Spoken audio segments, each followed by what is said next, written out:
A paz, meu nome é Luzilete, sou missionária e fundadora da Missão Aliança Sagrada, uma comunidade católica. Nós estamos presentes aqui na Capela Santa Rita de Cássia, paróquia Nossa Senhora das Graças, em Marechal Hermes, no Rio de Janeiro. E o nosso pároco é o Frei Haroldo. É uma grande alegria podermos estarmos juntos e eu já agradeço a atenção de vocês, a participação e todos aqueles que escreveram, que indicaram, né, este canal, o canal da Família da Aliança, para crescer, né, com esse estudo do livro do Eclesiástico. Que bênção esse livro que o Senhor desarquivou para nós no início desse tempo tão difícil de provação, né? No início dessa pandemia do Covid-19. Quanto a gente está crescendo, não é mesmo?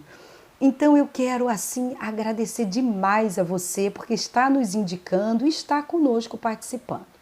Hoje, né, nós vamos estudar o capítulo número 2 do livro do Eclesiástico. Mas no início eu gosto sempre de fazer uma oração clamando, né, a Deus, a presença dele no nosso meio.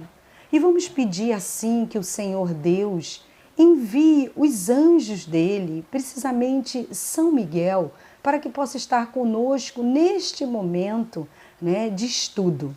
São Miguel Arcanjo, defendei-nos no combate, sede nosso refúgio contra as maldades e ciladas do demônio. Ordena-lhe Deus instantemente o pedimos, e vós, príncipe da milícia celeste, pelo divino poder, precipitai no inferno a Satanás e a todos os espíritos malignos que andam pelo mundo para perder almas, assim seja. Senhor Deus, eu te entrego esse estudo deste livro eclesiástico que tu desarquivou para o meu e o nosso crescimento. Dai-nos a graça de aprendermos e sermos instruídos pelo teu Santo Espírito que traz para nós a plena sabedoria. Em nome do Pai, do Filho e do Espírito Santo. Amém. Gente, esse livro é maravilhoso. Então eu gostaria que vocês pegassem a Bíblia de vocês, ok? Abrisse lá no livro do Antigo Testamento, Eclesiástico. Nós, semana passada, estudamos o capítulo número 1. Hoje vamos estudar o capítulo número 2. Então abra o seu livro do Eclesiástico, da Bíblia, Antigo Testamento, no capítulo 2. E presta atenção que eu vou fazer um pequeno resumo até agora. No primeiro encontro nosso, né, nós falamos sobre quem escreveu esse livro, por que escreveu.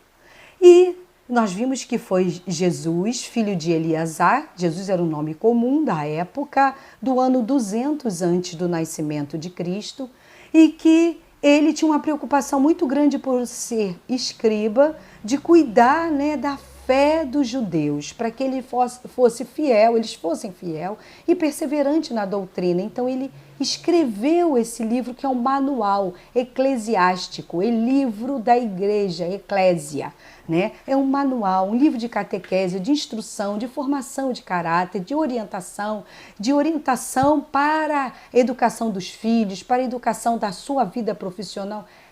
É bênção, pura bênção esse livro. E aí ele escreveu em hebraico. Nessa época ele escreveu esse livro porque era um tempo, né, em que os gregos dominavam aquele país da Palestina onde ele vivia e estava implantando a cultura grega que vinha de mãos dadas com o helenismo, que trazia o relativismo, implantava tanta cultura, arte, ciência, que é uma bênção, mas tinha junto um perigo, que era o relativismo. O que é o relativismo? É dizer que a verdade não vem só de um lugar, pode vir de vários lugares, pode ter várias fontes.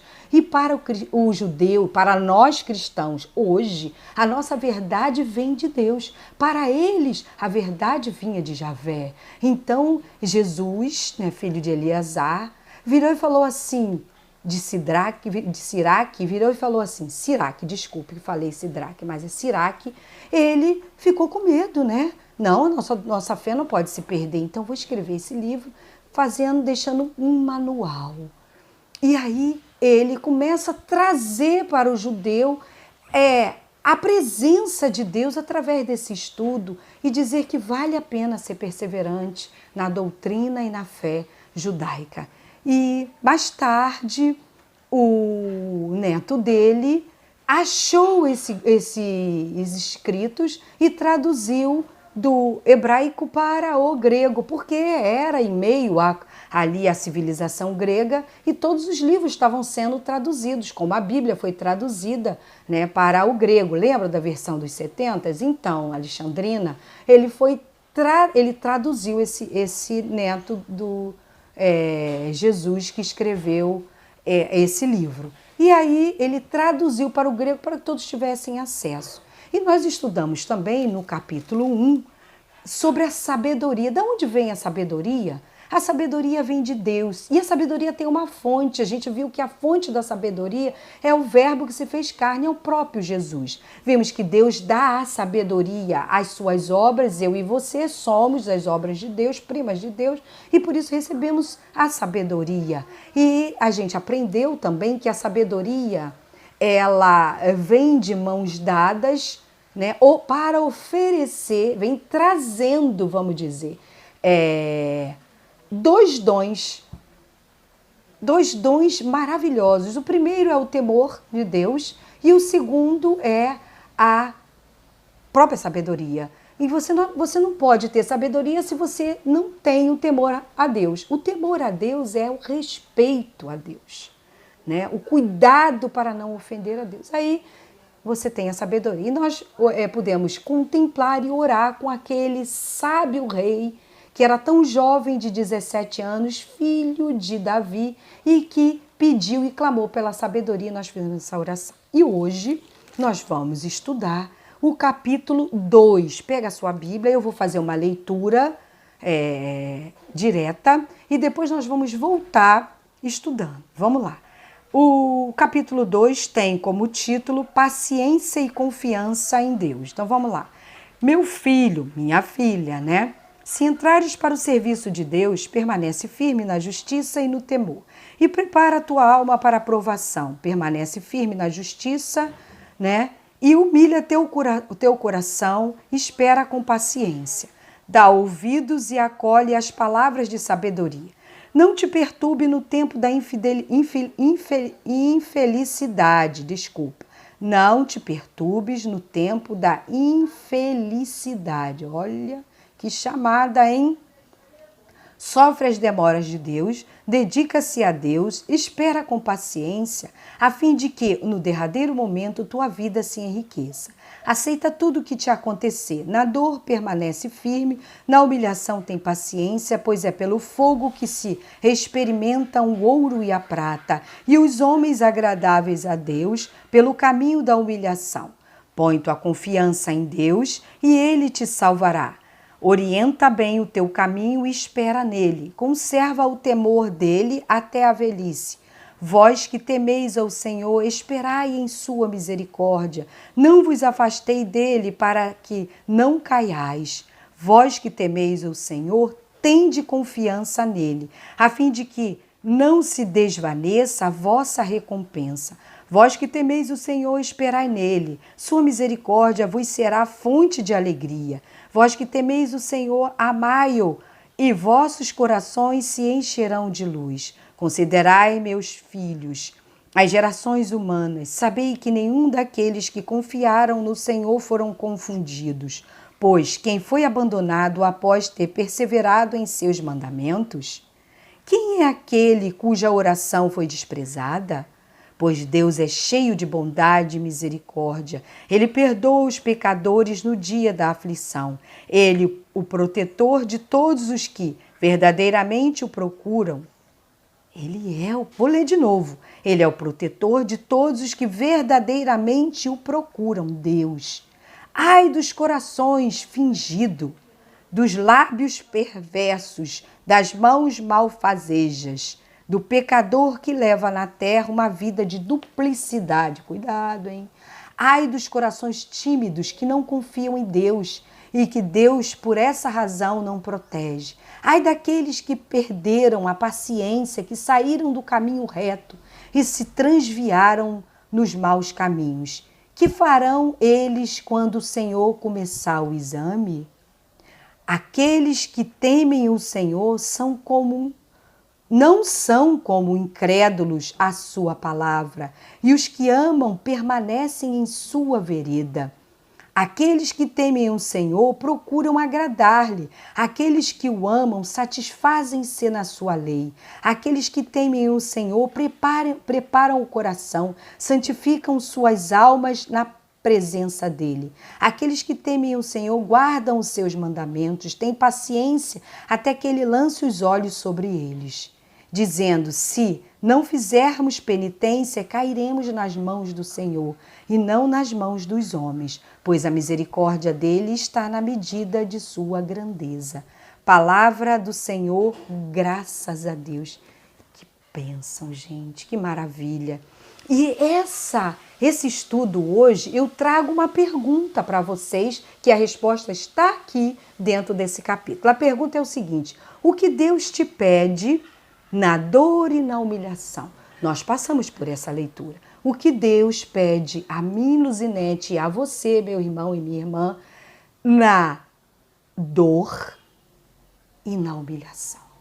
Forte, né? Na dor, o que Deus te pede, e na humilhação, o que Deus te pede. Daqui a pouquinho nós vamos responder. Durante esse estudo, hoje, nós temos 2 pontos maravilhosos. Primeiro ponto é um testemunho. E o segundo ponto, nós vamos falar sobre a vida de um personagem bíblico do Antigo Testamento que viveu algumas coisas que esse capítulo 2 propõe. Vamos lá. No início, logo assim, no primeiro versículo diz assim, Eclesiástico capítulo 2, versículo 1. Meu filho, minha filha, se entrares para o serviço de Deus, permanece firme na justiça e no temor, e prepara a tua alma para a aprovação. Humilha teu coração e espera com paciência. Essa palavra, para mim, Luzinete, é para você. E o testemunho que eu quero trazer para vocês para esse primeiro momento de reflexão desse capítulo 2 é o meu testemunho, ou seja, o meu chamado. Deus me chamou para fundar uma comunidade que se chama Missão Aliança Sagrada. Quero mostrar para vocês, olha aqui, a Missão Aliança Sagrada que surgiu aqui da cruz, onde foi selada a nova e eterna aliança com sangue. Essa aliança sai da cruz, envolve a cruz, mas não fecha, tem um espaço. Isso o Senhor revelou para nós, que é aqui na terra nós estamos em processo de maturidade e de crescimento. E nós renovamos essa aliança aqui dentro, ó, na Eucaristia, que é verdadeiramente o corpo do Senhor e o sangue do Senhor. Quando comungamos o corpo do Senhor e bebemos o sangue do Senhor, entramos em comunhão com essa aliança e a cada Santa Missa renovamos esta aliança de amor. Que maravilha, não é mesmo? E esta comunidade foi sendo formada por Deus, né? Com o meu sim, o Senhor foi atraindo para essa comunidade, a família da aliança, que nós chamamos carinhosamente, foi atraindo irmãos e irmãs. E aí, ao longo do tempo, né, o Senhor foi mostrando para nós que nós precisaríamos de uma casa de missão para iniciar vários serviços, vários projetos, vários trabalhos. E nós percebemos, né, que o Senhor, ele estaria à frente, porque nós temos que ter total confiança no Senhor. E o Senhor, né, colocou em nosso coração essa paciência. Nós permanecemos na Capela Santa Rita de Cássia, onde desenvolvemos um trabalho, mas no início foi muito difícil, porque nem todos os irmãos entenderam bem o nosso chamado e pensaram até que a gente estava querendo fundar uma igreja longe de nós. Nós somos temente a Deus e nós somos fiéis à nossa igreja fundada por Jesus, a Igreja Católica Apostólica Romana. Somos fiéis ao Papa, fiéis à nossa igreja, caminhamos juntos. Estamos aqui para oferecer o nosso serviço, porque o Espírito Santo suscitou para que pudéssemos trazer e reunir esse povo da aliança e falar e lembrar dessa aliança. Esse é o nosso papel inserido na comunidade. E aí a gente percebe que a gente precisava ser mais firme na oração. E aos poucos a comunidade foi nos aceitando e acolhendo. Mas Deus queria uma casa de missão, que é uma casa de missão. E aí nós fomos para a primeira casa de missão, que aconteceram muitas dificuldades e provações, né? A nossa casa, a primeira casa de missão, nós sofremos uma enchente, perdemos muita coisa. Depois fomos para a segunda casa de missão, onde era uma casa que grande, mas que precisava também algumas coisas para fazer, e nós fomos roubados, perdemos muita coisa. Aí passamos para a terceira casa de missão, onde precisava de muitas obras, ainda não era ali. Aí tivemos que mudar para uma quarta casa de missão, bem pequenininha, onde guardamos nossos móveis, mas continuamos nossos trabalhos. E aí Deus suscitou agora para nós uma nova casa de missão, a quinta casa de missão, bem grande, com uma família maravilhosa que nos compreende. Pagamos aluguel sim, mas com muita luta, e Deus é o provedor de tudo, e essa família é maravilhosa.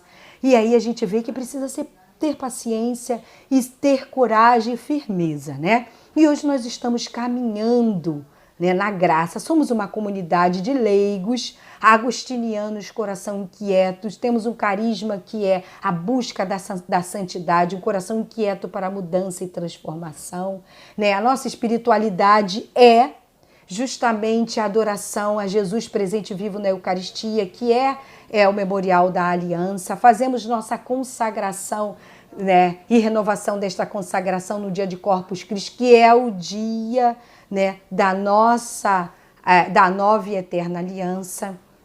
A gente não desanimou, vamos em frente. Deus tem muito a fazer. Fiquei com o coração apertado, ficamos com o coração apertado quando mudamos para a casa de missão. Assim que mudamos, com toda alegria, cheio de gás, entra a pandemia. Eu falei, ó Senhor, o que tem a falar para nós, né? O que queres para nós, diante de uma casa boa, com vontade e garra para fazer esse trabalho. Vem a pandemia. E o Senhor, calma, Luzinete, vamos estudar o livro do Eclesiástico, vamos desbravar novos caminhos. A humanidade precisa viver esta pandemia para uma purificação, para retornar os meus caminhos. Glória a Deus, né? Somos obedientes. Estamos em frente aqui no nosso canal do YouTube, trabalhando com amor, esperando em Deus. Temos que esperar em Deus. Mas quero convidar vocês para a gente a conhecer um personagem do Antigo Testamento. Vamos lá em Gênesis, Antigo Testamento, no livro de Gênesis, capítulo 37. Gênesis 37, versículo especificamente 4, onde diz assim: Israel era José, né? Jacó se chamava Israel. Ai, já contei, a gente fica tão animado, né? Israel amava José. José é o nosso personagem, né? Já entreguei logo no início. Alegria tanto para contar, né? Israel amava José mais do que todos os outros filhos, porque era o filho de sua velhice. E aí os outros irmãos, que os homens daquela época tinham muitas mulheres e muitos filhos, tinham inveja de José. E um dia, né, eles estavam no campo com José. José recebeu o dom da revelação dos sonhos, porque Deus tem um propósito. Quando ele dá um dom, é para serviço do reino, da humanidade, daquele filho amado ou filha amada, serviço de um todo. A gente já vai entender isso que eu estou falando. Então aqui, ora José, trabalhando com os irmãos no campo, contou o sonho para os irmãos. Coração humilde de José. Ora, José teve um sonho e contou aos seus irmãos, isso em Gênesis capítulo 37, versículo 5. Ora, José teve um sonho e contou a seus irmãos, que o detestaram ainda mais. José disse-lhe: ouvi o sonho que tive. Estávamos ligando, amarrando feixes no campo, e eis que meu feixe se levantou e pôs-se em pé, enquanto os vossos feixes, né, prostavam-se diante dele. Olha só. E seus irmãos, era o futuro de José, e seus irmãos disseram: quereis porventura reinar sobre nós e tornar nosso Senhor? E odiaram ainda mais José. Olha a história de José, meu Deus. E aí a gente vai dar um salto para o versículo, para o capítulo 39, e nós vamos ver para o versículo 23.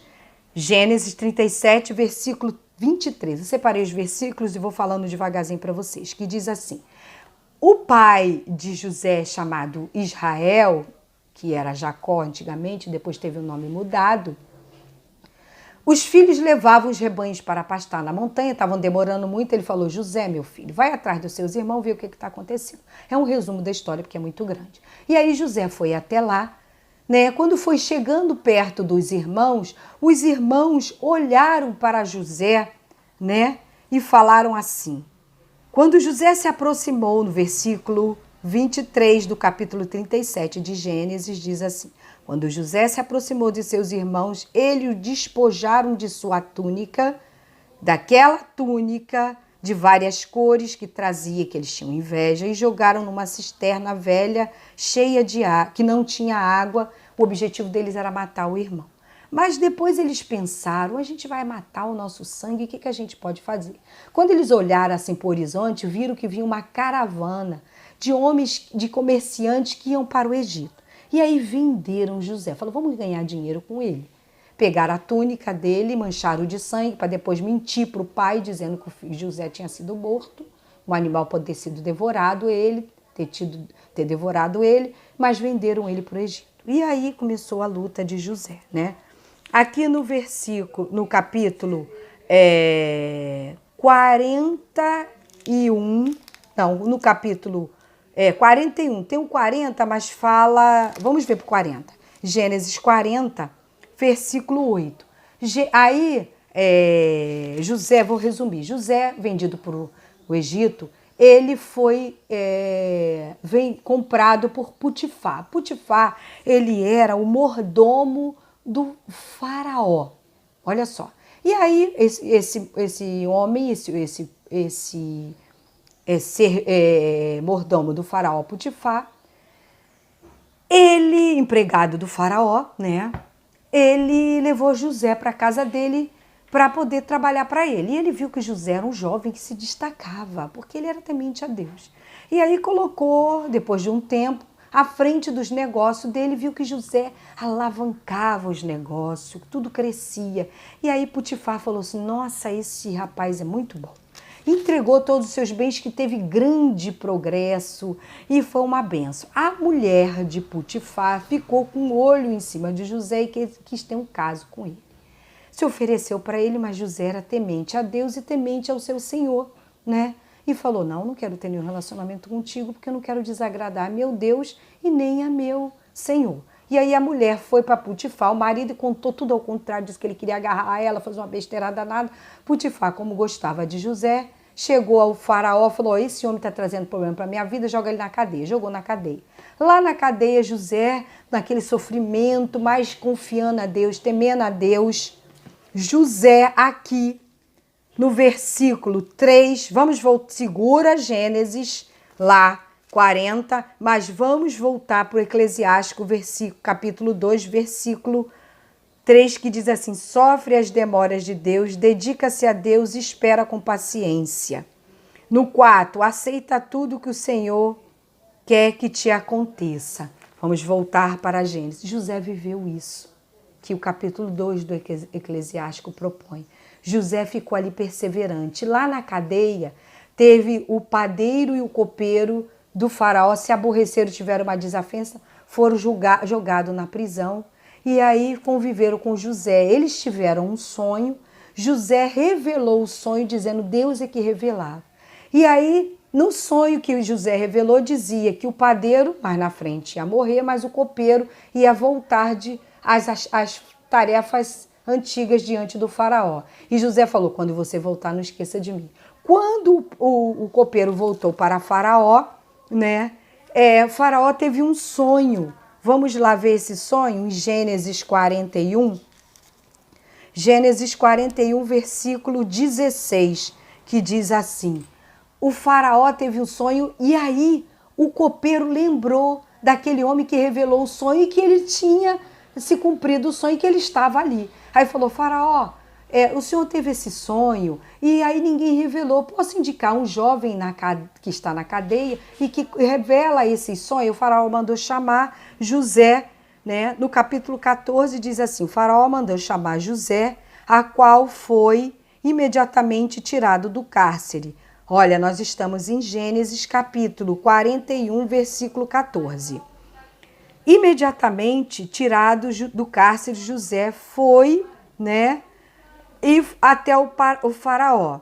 E diante do faraó, o faraó disse: tive um sonho que ninguém pôde interpretar, mas ouvi dizer que tu pode interpretar. José, no versículo 16, com toda a humildade, temente a Deus, dando os méritos para Deus, não querendo brilho nem mérito, disse, trabalhando a humildade, como é a proposta do capítulo 2, disse, não sou eu, respondeu José, mas é Deus quem dará ao faraó uma explicação favorável ao seu sonho.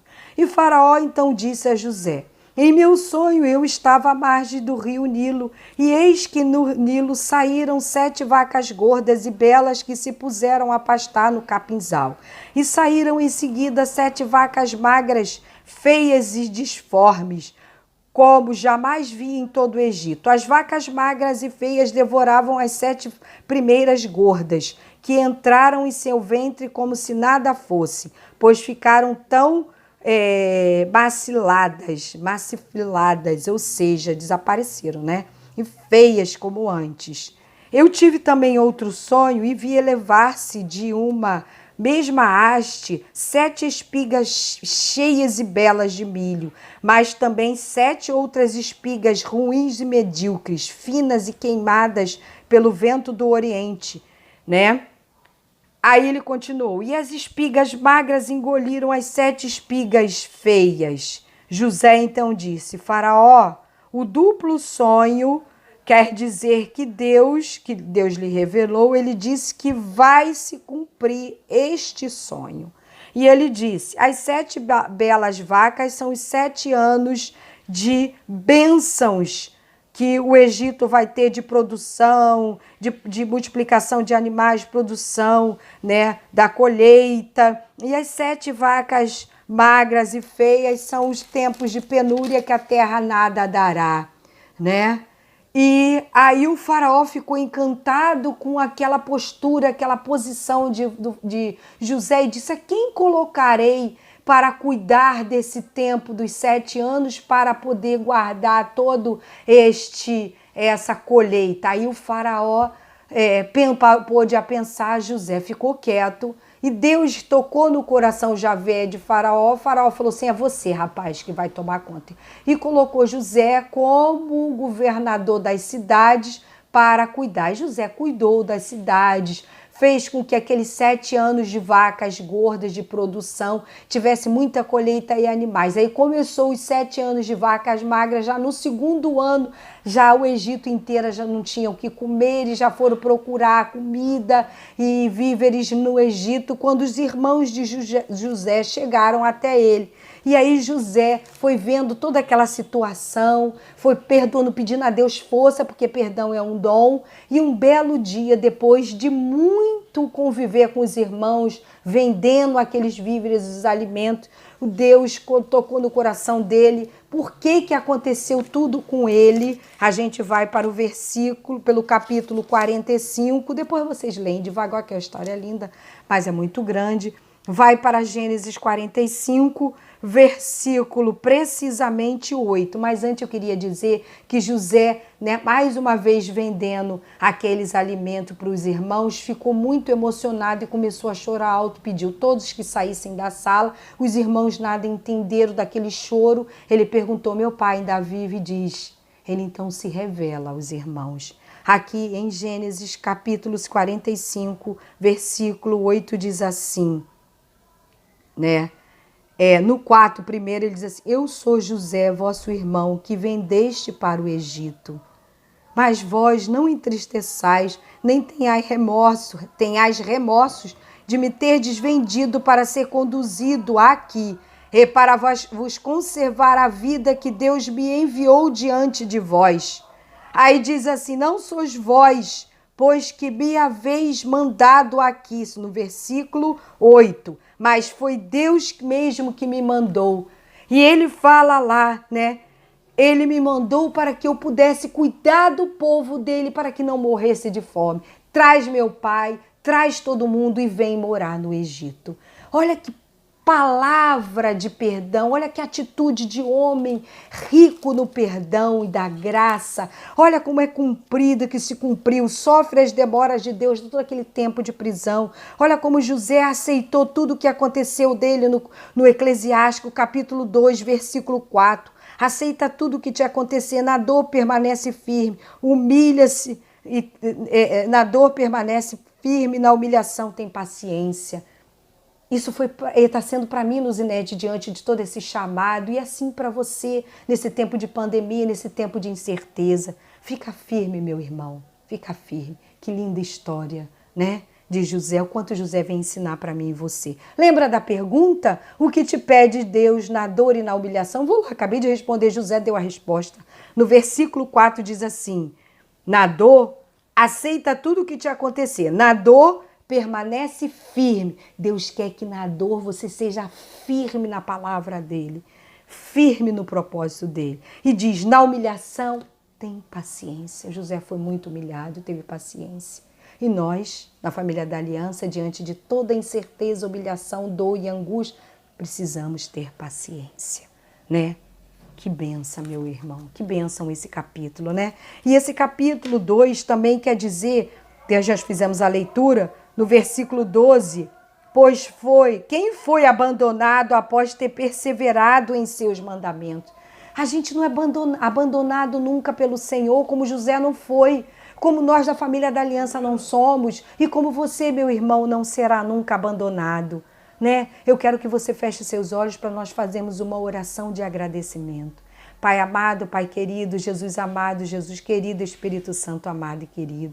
Muito obrigada pelo meu chamado, muito obrigada pelo teu chamado, de primeiro ser filho de Deus, de ter temor a ti, de buscar a sabedoria, de lutar pela santidade. Ajuda-nos a, na dor, sermos firmes, na humilhação termos paciência. Ajuda-nos a olhar para José e aprendermos tanto com ele, Senhor. Aprender a perdoar, aprender a discernir nas dificuldades e nas dores o que tu tens de bom para nós, porque tu aproveita tudo para trazer, né, mudar o sentido. Obrigada porque tu não aceita que ninguém coloque um ponto final na nossa história de vida, mas tu pega esse ponto final e transforma numa vírgula para te escrever uma nova história, como escreveu na história de José e como está escrevendo na história da Missão Aliança Sagrada e está escrevendo na sua história, meu irmão e minha irmã. Sejamos firmes e perseverantes. Muito obrigada. Amém. Em nome do Pai, do Filho e do Espírito Santo. Amém. Só para te lembrar, que bênção foi esse estudo, né? Lê devagarzinho todo esse capítulo e ora cada versículo.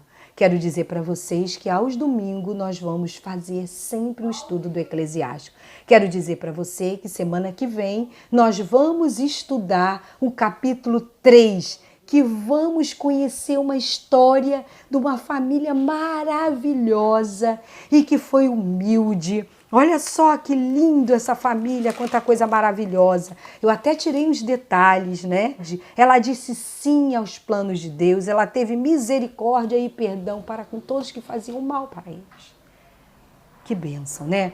Olha, não esqueça de inscrever no nosso canal, não esqueça de divulgar esse vídeo, não esqueça de caminhar conosco e de lembrar que Deus te pede na dor, vamos lá no versículo 4, para que você seja firme e na humilhação que você tenha paciência. A paciência é um dom e a firmeza também é um dom. Peça a Deus. Amém? Deus te guarde. Muito obrigada porque você esteve e está presente conosco. Amém? A paz.